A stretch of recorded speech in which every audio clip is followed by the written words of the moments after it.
네. 시작하도록 하겠습니다.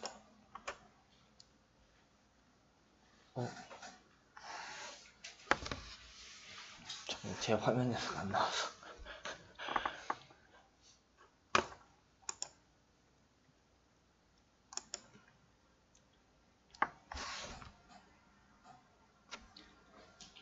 네, 발표할게요.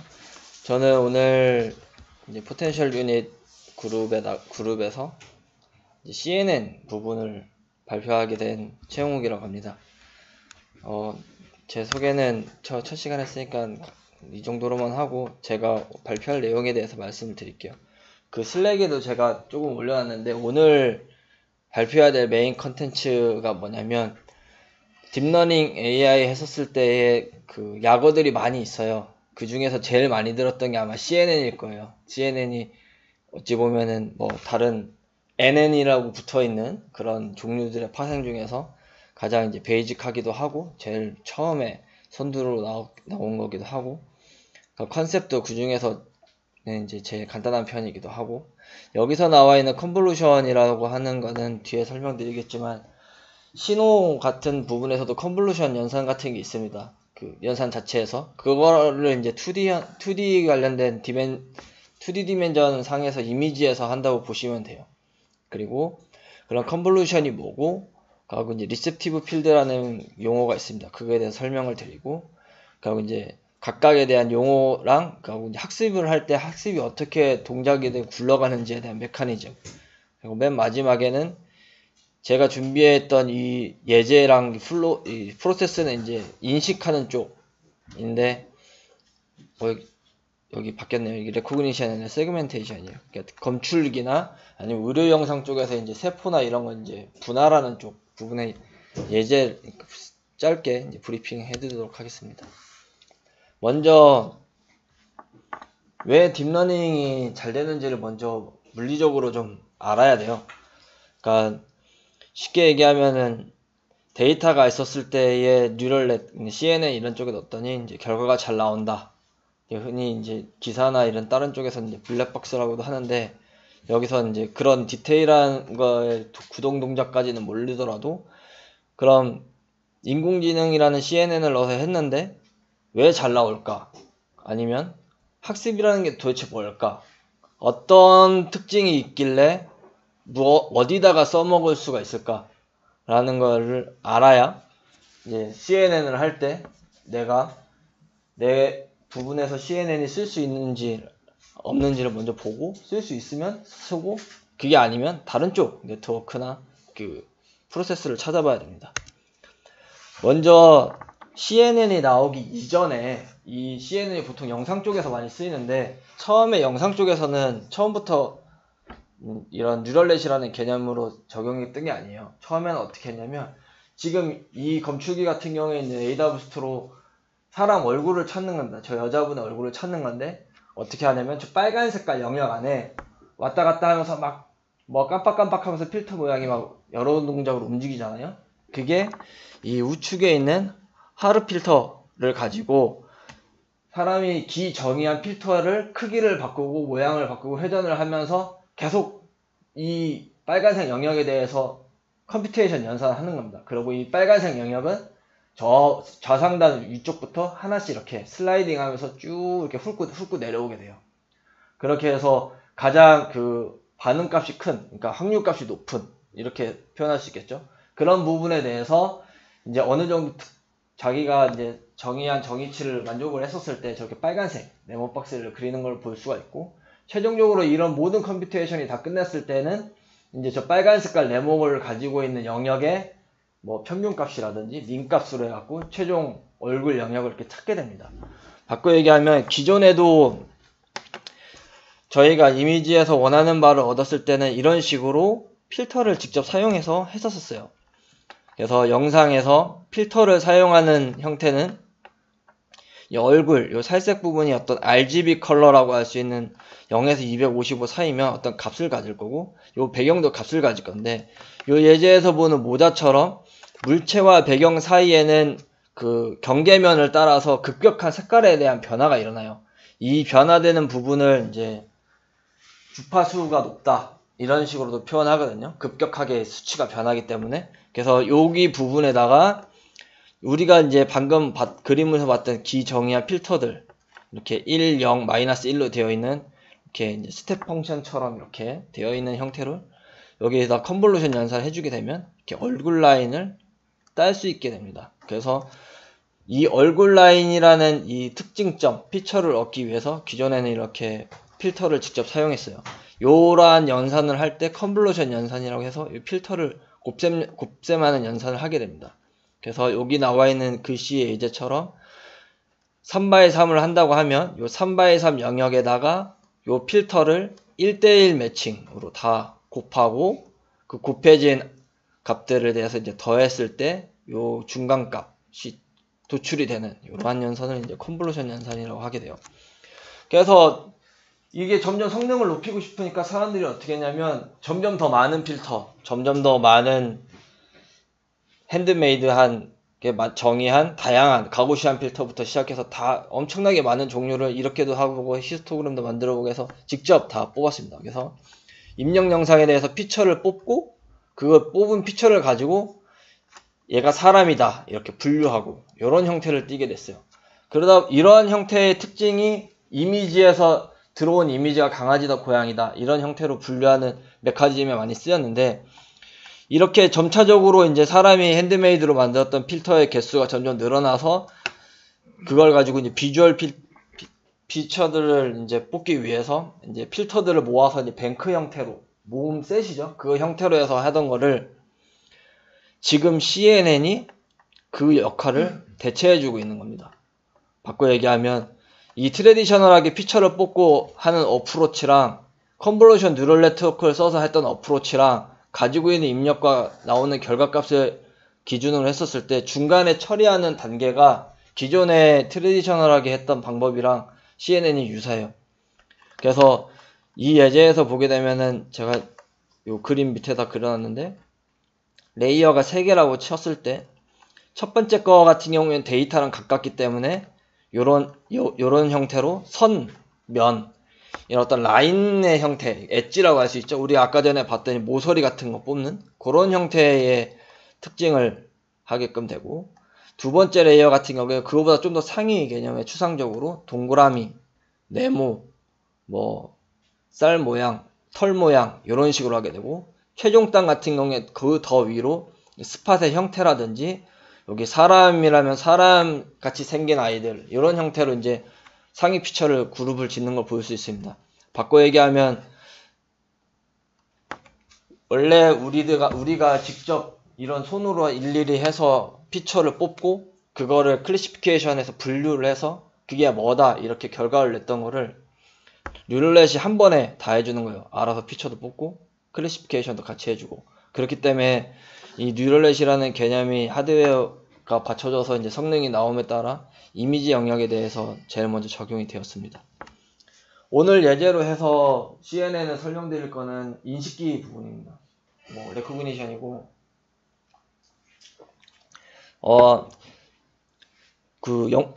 이쪽 계열, 그러니까 뉴럴넷 계열을 볼 때 가장 중요한 게 되게 많은 카테고리들이 있어요. 뭐 디텍션, 뭐 레코그니션, 뭐 세그멘테이션, 뭐 되게 많은데 접근하실 때 제일 중요하게 여겨야 될 부분이 입력을 뭘로 주는지. 그 RNN 계열 같은 경우에 이미지가 아니라 시그널을 주는 경우도 있어요. 음성 신호라든지. 그렇기 때문에 내가 사용하려고 하는 데이터의 입력 형태를 봐야 되고 그러니까 출력 형태를 같이 봐야 됩니다. 그렇게 되면은 어떤 형태를 접근을 해서 써야 되는지 대충 그 모델에 대한 게 윤곽이 적당히 나와요. 지금 이 오브젝트 레코그니션 같은 경우에는 입력 형태로 이제 이미지를 넣게 되고 출력 형태로 카테고리가 나옵니다. 예를 들면 이제 숫자가 되겠죠. 여기는 숫자 연산을 하게 되니까 고양이를 이렇게 정해서 아웃풋이 이런 형태로 나오면 저희가 이거는 고양이다 라고 이제 할 수가 있는 거죠. 상세 분야로는 이제 동영상에서 보시다시피 이제 얼굴 뭐 보이스도 있는데 이제 보이스 같은 경우에는 이제 입력 형태가 이제 그 RGB 영상이 아니라 다른 형태가 되겠죠. 그러니까 이런 형태로 해가지고 나와 있고 그 번호판을 인식한다든지 오브젝트를 인식한다든지 뭐 이런 형태로 응용이 되고 있습니다. 예제로 가져온 CNN 모델은 이제 저 VGG가 뭔지는 크게 아실 필요가 없어요. 오늘 아셔야 될 거는 대부분의 이런 CNN이라는 구조에 들어간 용어가 뭔지, 그게 하는 역할은 뭐고 어떻게 생기는지를 알아야 혼자 논문을 보거나 관련된 글이나 블로그를 보실 때에 읽어 내려가실 수가 있습니다. 그래서 오늘은 그런 형태로 준비했고, 그거에 대한 예제 모델이 그냥 이거라고 생각하시면 됩니다. 여기 보시면 왼쪽에 사진 하나가 들어가죠. 이 사진이 224x 224x 3, 여기 3채널이니까 RGB. 그리고 이게 이제 64채널로 됐다가 뭐 크기도 줄어들었다가 뒤에 디멘전도 늘어났다가 이런 일련의 과정을 쭉쭉쭉 거쳐요. 이게 분홍색이랑 그 까만색 네모 박스를 지나서. 그래서 맨 마지막에는 1x1 바이 이제 4096이라는 이런 어떤 벡터 형태, 그러니까 1x1이니까 뭐 이거는 거의 없다고 보죠. 하나의 벡터 형태로 가져갔다가 최종단에는 저희가 1000개의 클래스라고 가정을 했기 때문에 이 아웃풋이 이제 1000으로 해가지고 이런 식으로 숫자가 이렇게 나오게 됩니다. 요게 이제 여기가 1000이니까 여기 1000개가 되겠죠. 그럼 1000개에 대한 각각의 요소들은 어떤 숫자를 이렇게 가지고 있을 거고요. 그 중에 제일 높은 숫자를 가지고 있는 게 우리가 얻고자 하는 그 정답지에 있는 숫자랑 맞는지 비교해서 학습을 하게 됩니다. 아웃풋 테스트할 때는 이제 정답지가 없으니까 요 예제에서 봤을 때는 요게 0.9%, 그러니까 지금 들어온 요 사진은 자동차일 확률이 높구나, 자동차구나, 이렇게 알 수가 있는 거죠. 그러면 이러한 일련의 형태를 CNN 모델을 구성하는 거는 이제 크게 보자면, 굳이 나누자면 입력하는 입력 이미지 사진과 제일 가까운 로우 레벨 그룹이 있고, 중간 단, 그리고 이제 분류를 하기 직전에 가장 높은 단, 그리고 실질적으로 분류를 행하는, 아까 저희가 여기가 1000이라고 했었을 때 클래스가 1000이니까 1000개 중에서 제일 높은 걸 찾아야 되니까 실질적으로 요게 이제 분류하는 분류단이 되겠습니다. 클래시파이어.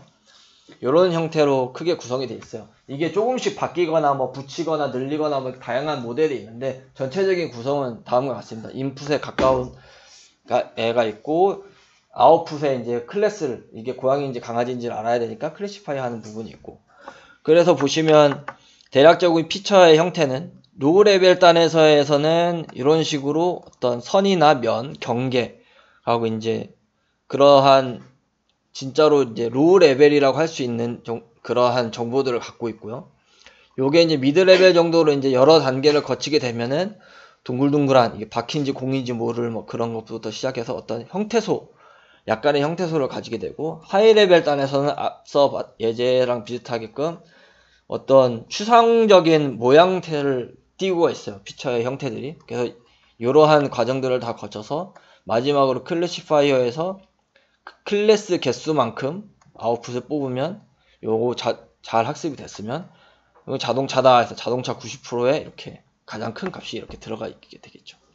그럼 이러한 네트워크를 진행할 때 첫 번째로 중요하다 할 수 있는 게 이제 컨볼루션 연산이랑 리셉티브 필드입니다. 여기 보시면 여기 제가 파란 색깔, 여기 제일 많은 블럭이 파란 색깔이죠. 이렇게 빨간 색깔은 줄어드는 것 같아요. 그죠? 여기서 컸다가 갑자기 반으로 줄고 똑같은 크기 갔다가 반으로 줄고 이렇게. 그럼 요 연산을 하는 컨볼루션 부분부터 먼저 보게 되면, 컨볼루션은 신호에서의 컨볼루션이랑 비슷합니다. 그래서 아까 앞서 잠깐 설명했다시피 3x3 필터를 사용하게 되면 요 영역에 대해서 필터를 계산을 하게 되고, 결과는 이제 이렇게 하나의 요소 값으로 나오게 되죠. 곱셈에서 이걸 다 더하니까 요거를 이제 모든 피처에 대해서 다 행하게 됩니다.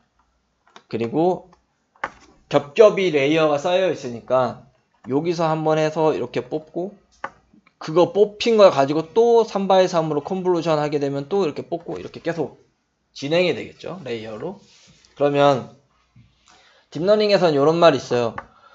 데이터가 많을수록 좋고 모델은 깊을수록 성능이 잘 나온다는 말이 있어요. 왜 모델이 깊을수록 성능이 잘 나오냐면 그 이유가 커버하는 리셉티브 필드가 넓기 때문이에요. 바꿔 얘기하면 요 예제에서 봤었을 때 위에 있는 파이프라인은 3x3을 두 번 한 겁니다. 이렇게 3x3 한 번, 3x3 한 번 더. 이렇게. 그래서 첫 번째 분홍색에 있다는 거를 3x3을 한 번 하고 3x3 한 거를 또 다시 3x3 했을 때 이렇게 오게 되고, 밑에 거는 큰 필터, 그러니까 3x3 필터가 아니라 5x5짜리를 이렇게 필터를 해서 한 번에 나온 게 된 거예요. 그러면 요것도 동일하게 이제 컨볼루션 연상을 수행하겠고, 5x5를 하게 되면 3x3보다 더 5칸을 하니까 더 넓은 영역을 보게 되잖아요. 그래서 결론적으로 봤었을 때 그 커버하는 영역이 요 피처 3을 기준으로 봤었을 때 5x5를 한 번 했을 때 커버하는 영역, 이 커버하는 영역을 리셉티브 필드라고 합니다. 근데 3x3을 두 번 해도 5x5 한 번 했던 것만큼 같은 양의 리셉티브 필드를 커버를 해요. 바꿔 얘기하면 여러 번 컨볼루션 연산을 진행을 하게 될수록 저 뒤에 있는 하이 레벨에 있는 I는 입력단에 있는 애를 기준으로 봤을 때 엄청 넓은 영역을 보고 있다는 말이 되는 겁니다. 그래서 네트워크가 깊으면 깊을수록, 그러니까 50개 쌓았을 때 나오는 아웃풋에서 커버할 수 있는 영역이랑 200개, 막 500개 되는 깊은 네트워크 최종 단에 있는 애가 보는 영역이랑 영역의 보는 자체가 달라요. 그리고 3x3을 두 번 하게 되면은 계산을 난리니아한 계산을 이제 두 번을 하게 되잖아요. 5x5는 한 번만 하게 되는데, 그렇게 되면 컴플렉시티가 높아지면서 이게 학습을 할 때 웨이트들의 이제 곱과 합으로 이어지는데 더 많은 정보를, 추상 정보를 가질 수 있게끔 됩니다. 그리고 실제로 계산할 때 계산량도 3x3 두 번이면 9개가 두 번이니까 18개의 요소를 갖게 돼요, 파라미터가.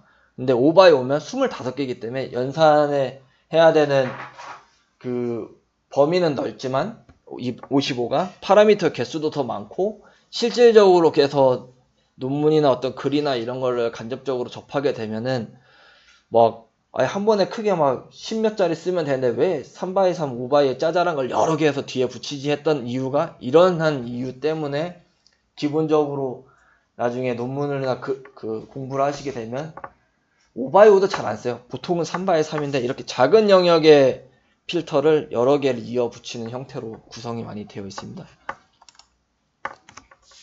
그리고 이러한 형태의 컨볼루션 연상이 수행이 됐었을 때, 요 컨볼루션이 수행된 뒤에 요 렐루라는 아이가 이렇게 붙게 돼요. 이 렐루라는 아이는 뭐냐면, 먼저 뒤부터 액티베이션 펑션 중에 한 아이입니다.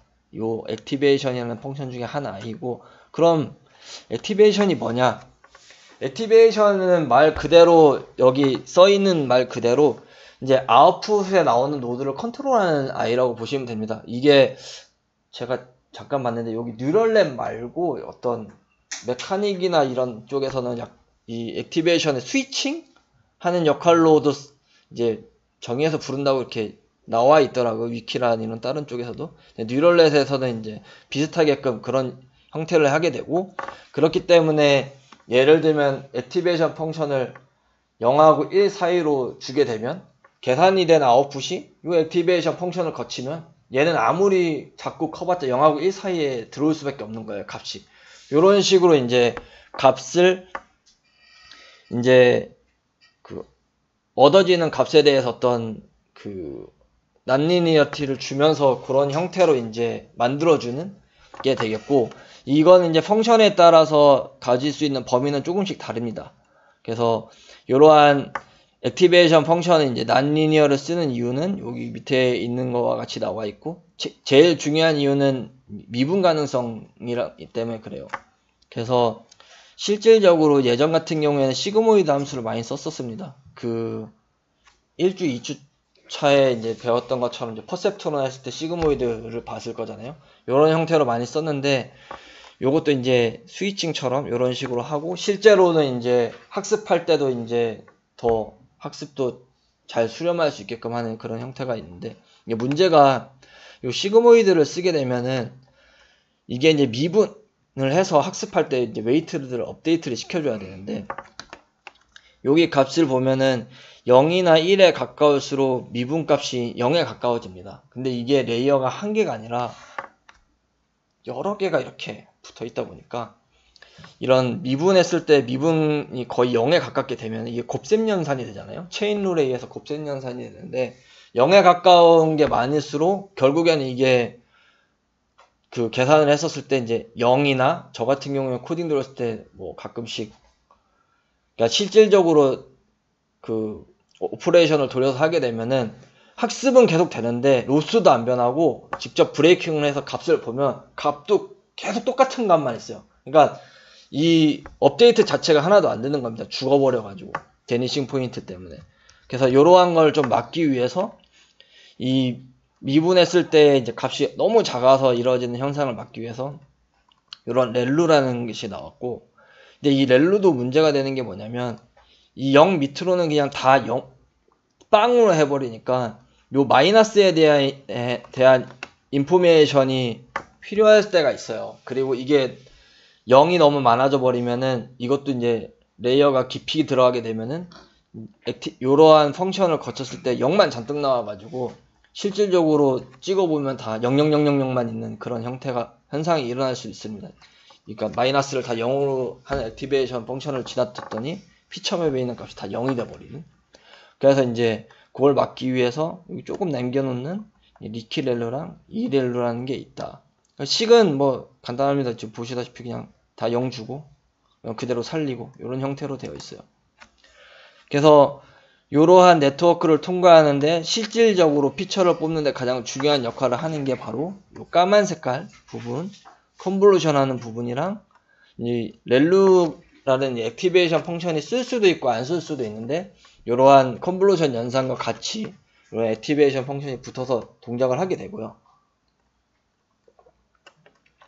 그리고 이제 중간중간에 이제 맥스 풀링이라고 하는 들어온 인풋에 대한 풀 사이즈를 가지고 풀 프로세싱 하기에는 컴퓨테이션 코스트도 많이 먹고, 그하고 컨볼루션 연산 자체가 이제 연산을 하면 할수록 그 필터의 크기에 맞게끔 제로 패딩을 하지 않는 이상 이렇게 옆구리가 이렇게 조금씩 줄어들어요. 이렇게 이런 식으로 그런 게 또 있고 기타 등의 사유로 인해서. 근데 보통 아마 컴퓨테이션 연산 때문에 디멘전은 늘리고 그 들어온 입력에 대한 입력 사이즈를 조금씩 줄여놓은 형태로 이제 컴퓨테이션이 많이 됩니다. 그래서 이제 맥스플링이라는 게 진행이 되는데, 맥스플링은 간단합니다. 반으로 줄이는 거라서 들어오는 거에 대해서 반으로 줄이면 돼요. 근데 반으로 줄이는 거는 두 가지 방법이 있는데, 크게는 두 개를 줄여야 되는 거니까 이 두 칸 묶어서 한 칸으로 바꾸면 2분의 1로 줄어들 수가 있잖아요. 그래서 스트라이드가 2라는 말은 두 칸씩 움직인다는 겁니다. 이렇게 4개 보고 4개 보고 4개 보고 이렇게 두 칸씩 이동을 하고, 이 2x2 필터로 두 칸씩 이동할 때 에버리지 플링은 요 안에 있는 4개 요소에 대해서 평균값, 맥스 플링은 요 4개 중에 제일 큰 값을 리턴을 하게 됩니다. 그렇게 되면 여기 있는 입력된 피처맵에 대해서 컨볼루션 연산을 이렇게 쭉 하면서 맥스 플링으로 이렇게 두 칸씩 가면서 쭉 연산하게 되면 이런 형태로 크기가 반으로 줄어든 형태로 이제 아웃풋을 얻을 수가 있겠죠. 이게 이제 맥스 플링이라는 개념이 될 거고, 그 다음에 이제 이러한 피처 뽑고 맥스 플링하고 피처 뽑고 맥스 플링하고 이런 과정을 이렇게 쭉 지나쳤어요. 쭉 지나쳤더니 갑자기 1x1이 나오고 이런 게 나온 다음에 클래스에 맞게끔 1x1이 이렇게 나왔어요. 이거 같은 경우에는 뭐라고 부르냐면 플리 커넥티드 레이어라고도 하고, 요즘에 그냥 아마 그 케라스라든지 이런 실제 소스 코드 레벨에서 그냥 댄스라는 걸로 되어 있을 겁니다. 댄스라고 해가지고 쉽게 얘기하면 이렇게 네모 형태로 되어 있던 거를 이렇게 쭉 푸는 거예요. 하나로. 여기 보시면 여기 7x7x512라고 되어 있잖아요. 요거 다 곱하면 4096 나옵니다. 7 곱하기 7 곱하기 512 하면은. 그러니까 여기 있는 거를 이게 한 줄로 이렇게 쭉 푸는 거예요. 댄스 맵으로. 여기 어디서 많이 봤죠? 1, 2주에 했던 그 퍼셉트론 할 때 나왔던 그 구조들. 플리 커넥티드 레이어를 쭉 댄스로 한 다음에 여기에서 이제 컨볼루션 연산이라고 뭐 해도 상관없지만 아무튼 그런 뉴럴넷 연산을 해서 최종 아웃풋단은 우리가 갖고 있는 원하는 클래스 개수만큼 되도록 이러한 일련의 과정을 거쳐주게 됩니다. 왜냐면 맨 마지막 단은 클래스 개수만큼이 돼야 우리가 이걸 정답지랑 비교를 할 수가 있으니까요. 그래서 여기 보면은 아까 4096이었는데 이게 조금씩 이렇게 줄여가요. 그래서 맨 마지막에는 우린 1000개로 할 거니까 이거 1000개가 되게끔. 그러면 이 1000개에 대한 값을 이제 이렇게 우리가 이렇게 찍어보면은 이런 식으로 아웃풋이 나오게 됩니다. 어떤 값의 숫자를 이렇게 가지고 있을 거고요. 그쵸? 그리고 이 숫자를 가지고 이제 저희가 학습하는 형태로 이제 진행을 하게끔 되는 겁니다. 그래서 정답지랑 비교해서 학습을 진행을 하고, 근데 여기 보시면 숫자가 되게 예뻐요. 보면 이게 뭐 96, 마이너스 100 몇, 이렇게 됐을 수도 있잖아요. 이 아웃풋에 대한 숫자가. 근데 보시면 이런 식으로 전체 확률값처럼 분포가 되게끔 나오는 이유가 바로 이 소프트맥스 때문에 그렇습니다. 그래서 이 풀리 커넥티드를 끝나는 이 최 하단, 마지막 단에는 소프트맥스를 연산을 해서 이런 디스트리뷰션의 형태로 이렇게 쭉 값이 나와 있는 1000개의 클래스를 이제 확률값처럼 보이게끔 이렇게 해주는 겁니다. 그래서 식은 이제 여기 보시다시피 이런 거 다음과 같고, 이제 요 그냥 식에다가 요 값들을 넣어주면 되는 겁니다. 그래서 요 합이 1이 되게끔, 그러니까 확률처럼 보이게끔. 그러면은 이게 엄청 큰 마이너스 값이나 큰 플러스 값을 갖고 있던 아이들도 소프트맥스를 연산을 하게 되면 저 마이너스에 있었던 애들은 0이 될 거고, 큰 플러스에 있던 애들은 뭐 0.9999 뭐 이런 형태로 이제 확률값처럼 나타나게 되겠죠. 그럼 그러하게 된 아웃풋을 가지고 저희가 업데이트 하는데 사용하게 되는 겁니다. 확률처럼. 그러면 이걸 학습을 할 때는 어떻게 진행을 하는가? 일단 영상 넣고 이렇게 컨볼루션에서 최종까지 이렇게 아웃풋을 뽑았습니다. 저희가. 그리고 이제 초기 값은 뭘 줘야 될지 모르니까 그냥 가우시안 디스트리뷰션 해갖고 0에서 1 사이로 대충 랜덤하게 필터 웨이트 값을 줬다고 가정을 할게요. 그러면은 성능 되게 안 좋겠죠? 이거 한번 쭉 나오면 뭐가 됐든 간에 아웃풋 값이 이렇게 나올 겁니다. 그러면 이걸 가지고 이제 제일 흔히 많이 쓰이는 크로스 엔트로피 로스로 해가지고 학습을 하는 걸 한번 해보도록 하겠습니다. 이걸 진행을 어떻게 하냐면 이렇게 저희가 각 아웃풋이 이렇게 숫자가 이렇게 나왔어요. 그리고 저희는 슈퍼바이즈드이기 때문에 정답지를 갖고 있습니다. 그래서 0000은 그 해당 클래스가 아니라는 거고 1이라는 거는 그 해당 클래스라는 거예요. 그래서 원핫 인코더라고도 부르는데 원핫 벡터 이런 식으로, 그러니까 하나의 값만 클래스를 지칭하고 나머지는 다 아닌 건 0으로 하는. 그래서 여기를 보시게 되면 여기 값이 이제 자동차가 해당되는 값이고 우리가 지금 집어넣은 입력 영상이 자동차다. 그러면 이런 형태로 구성이 될 겁니다. 요 글씨는 이제 편의상 넣은 거고, 그러면 요 크로스 엔트로피 로스 같은 경우에는 요 숫자 식에다가 요 t는 정답지 0, 1 이렇게 되어 있죠. 하고 출력은 여기 우리 방금 네트워크로 구한 거, 요거 이렇게 대입을 하게 되면은 다음과 같이 이렇게 식이 만들어질 거예요. 여기 0.0001부터 여기 쭉 0.9274를 지나서 여기까지 끝까지 이렇게 쭉 이런 형태로 해서 에러를 구할 수가 있고, 그럼 그 에러를 가지고 저희가 요 웨이트를 업데이트 하면 되는 겁니다. 보시면 이제 체인 룰에 의해서 이렇게 업데이트 연산이 되는 거니까 이 각각에 대해서 체인 룰을 하게 되면 실질적으로 맨 마지막 토탈 아웃풋 에러를 가지고 모든 웨이트들을 다 학습을 할 수가 있어요. 그래서 요 미분하는 값에 대해서 미분하는 식이 요 크로스 엔트로피 미분식이 이런 식으로 간소화가 될 수가 있거든요. 보시면 여기 들어가 있는 요 미분에 대한 식이 다 우리가 갖고 있는 값이에요. 정답지 값, 그라운드 트루스, 그리고 아웃풋 값, 이런 식으로 되어 있습니다. 요건 이제 그 바로 이전 단에서 왔던 인풋 피처가 되겠죠.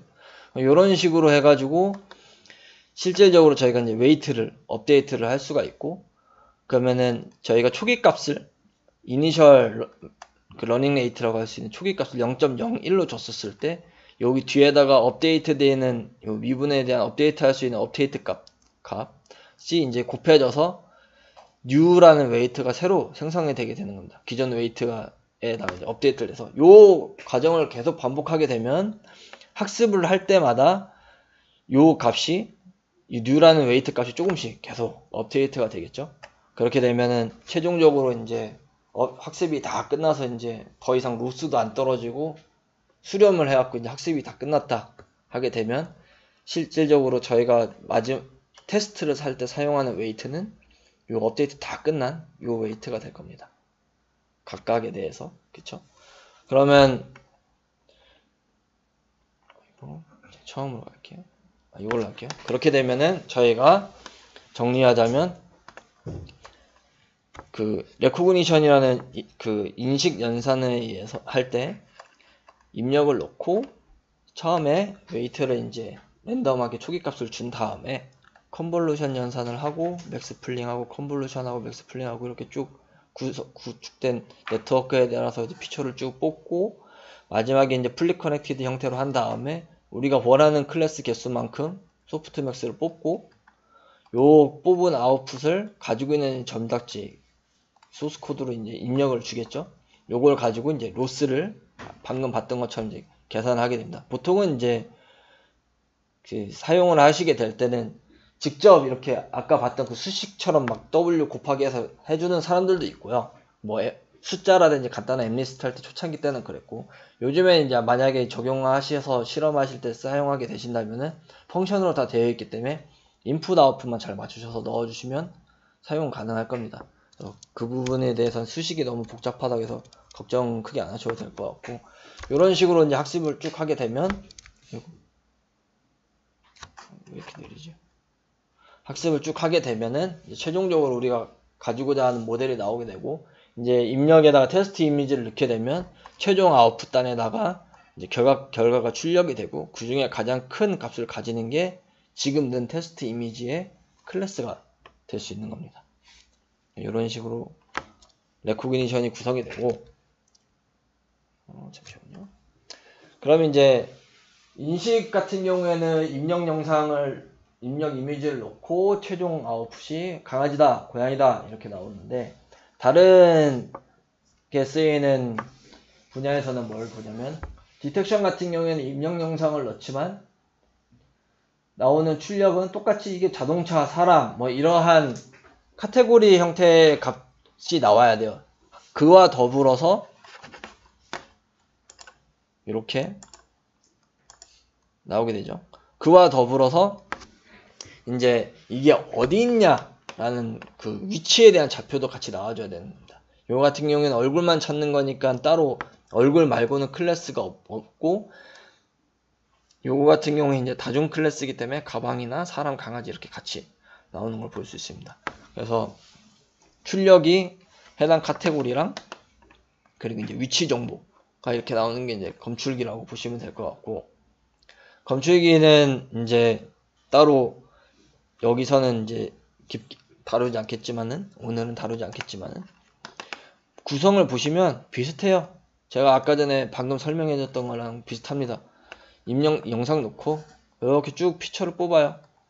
거기 보면 마지막에 풀리 커넥티드 형태로 다시 쉐입을 한 다음에 요 부분에서 그리드를 나눠서 중심 좌표를 가지고 검출해야 되는 위치랑 그 검출하는 물체의 크기가 있을 거니까 기정의한 바운딩 박스 크기로 해서 이제 형태를 잡는 요 부분이 추가가 되는 겁니다. 왜냐면 위치 정보랑 그 네모네모 강아지 크기랑 이런 걸 같이 좀 잡아줘야 되니까.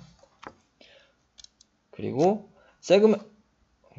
세그멘테이션 같은 경우에는 똑같이 입력을 봤는데 출력 결과가 이게 뭐다 라는 것도 있고 이 뭐다가 픽셀 영역 얼마만큼을 커버하는지가 이렇게 나옵니다. 그러니까 픽셀 단위의 카테고리를 가져요. 이게 다 이제 픽셀이잖아요. 하나하나가 다. 여기 보라 색깔 칠해져 있는 게 픽셀이니까 이 의료 영상을 기준으로 보시면 여기 뇌 사진에서 이제 세그멘테이션을 하면 얘는 이 노란 색깔이 뭐다 라고 이제 그 카테고리도 나와야 되겠고 그 노란색 영역이 어느 부분을 가지고 있는지 이런 바운드 하나하나의 픽셀 값으로 노란 색깔을 다 칠해주는 거죠.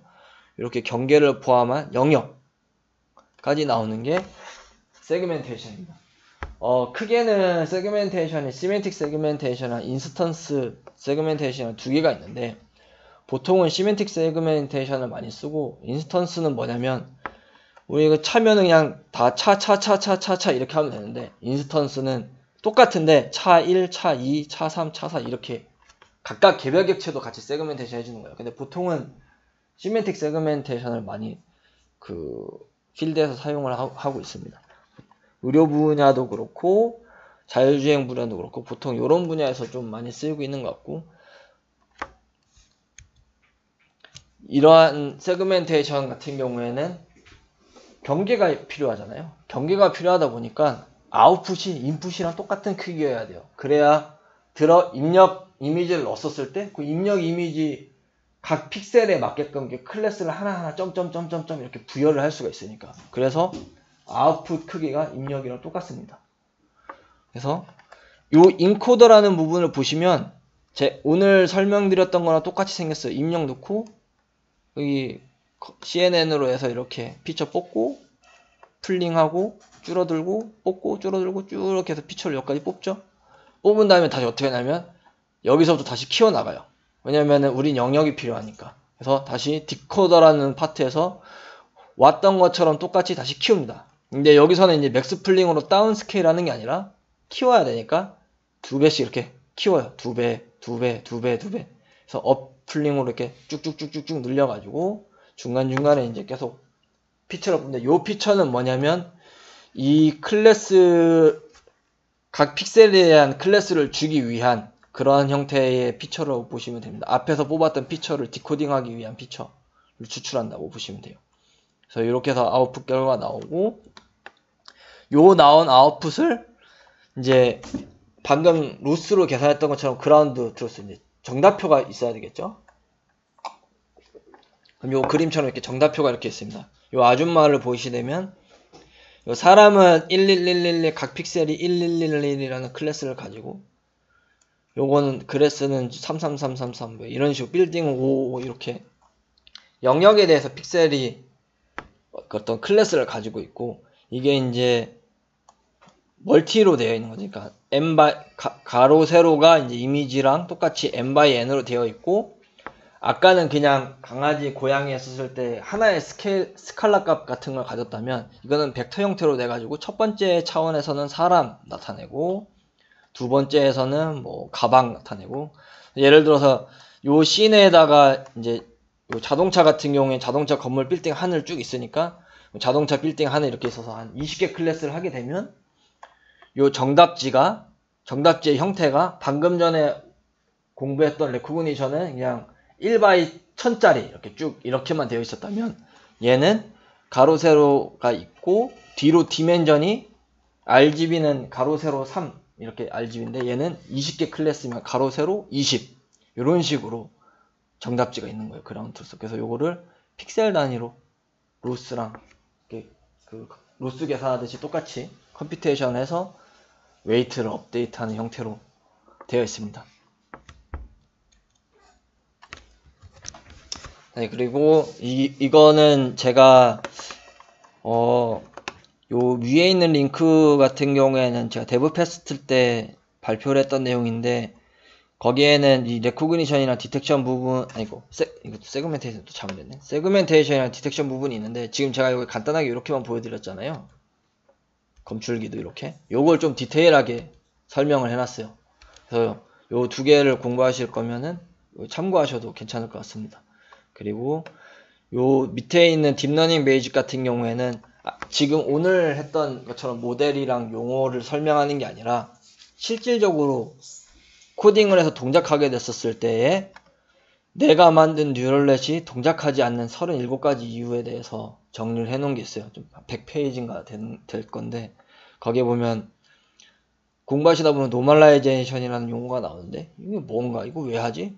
또 설명이 돼 있고, 하고 보통은 모델이 학습되어 있는 걸 가지고 다시 파인 튜닝을 해요. 그러니까 생짜로 다 초기 이니셜 값에서 하는 경우도 있지만, 좋은 데이터셋에서 한번 학습된 걸 가지고 튜닝해서 이렇게 사용하는 경우도 많이 있을 건데, 프리 트레이닝 된 걸 사용한다고 하죠. 그거를 어떻게 하고 왜 해야 되는가 하고 그거를 사용하게 됐을 때 어떤 부분을 내가 건드려야 되는가, 어떤 상황에서 그런 게 이제 설명이 되어 있습니다. 그러한 게 있으니까 이제 실질적으로 사용하거나 이렇게 적용하실 때에 문제가 생길 수가 있는 부분을 요 한번 읽고 가시면은 조금 덜 할 수가 있어요. 데이터를 넣을 때도 이미지도 여러 장을 넣잖아요. 그러면은 이게 딥러닝이 되게 예민해서 하나하나 똑같이 순서대로 사과 5개 넣고 바나나 5개 넣고 뭐 배 5개 넣고 이런 식으로 계속 똑같이 주잖아요, 학습을. 그러면 얘가 학습이 잘 안 돼요. 요 순서에 대한 오더링도 얘가 그것도 익혀버립니다. 그래서 이걸 섞어줘야 돼요, 무작위로.